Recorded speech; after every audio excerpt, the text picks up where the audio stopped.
হ্যাঁ, নমস্কার। আমি সুন্দরবনের বাসিন্দা। আমার নাম আদিত্য হালদার। দীর্ঘদিন আমি ঘাড়ের ব্যথা এবং ওই সঙ্গে নার্ভাস সিস্টেমের বেশ কিছু সমস্যা ছিল আমার। রোগ ধরতে পারিনি প্রথমত। অনেক ডাক্তার দেখিয়েছি। সমস্যাগুলোর ভিতর দিয়ে আমার কাজকর্মেরও অনেক ব্যাঘাত ঘটছিল। তো কোনো কারণে আমি আমার বোনের সূত্রে, আমার বোনও যে ডাক্তারবাবুর থেকে সুস্থ হয়েছে, তিনি ডক্টর বাপি মণ্ডল।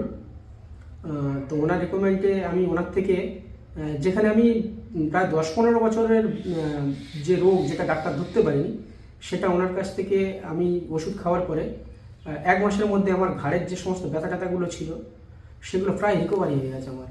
আমি এখন অনেকটা সুস্থ জীবনযাপন করছি এবং আশা করছি কোর্স কমপ্লিট করার পরে আমি আরও পুরোপুরি সুস্থ হয়ে যাব।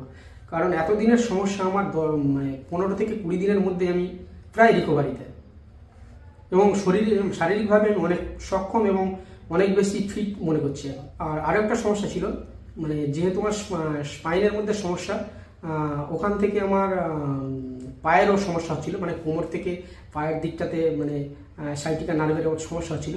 ওটা তো আমি কি বলবো, ভাবতে পারছিলাম না যে এটার জন্য হয়তো ভবিষ্যতে গিয়ে আমার আরও অনেক বড় বড় সমস্যার সম্মুখীন হতে হবে। কিন্তু আমি দেখলাম যে এই ওষুধ খাওয়ার পর আমার সমস্ত সমস্যাই যেন মুহূর্তে গায়েব হয়ে গেছে। তো আমি অনেক বেশি গুড ফিল করি। অবশ্যই করে ডাক্তারবাবুর নাম আমি ঠিক করে বলিনি হয়তো। উনি হচ্ছেন ডক্টর বি মণ্ডল, যেনার ভালো নাম, ওনার আসল নাম হচ্ছে বাপি মণ্ডল। ওনাকে বি মণ্ডল নামেই সবাই চেনে। বি মণ্ডল নামেই উনি পরিচিত। নমস্কার।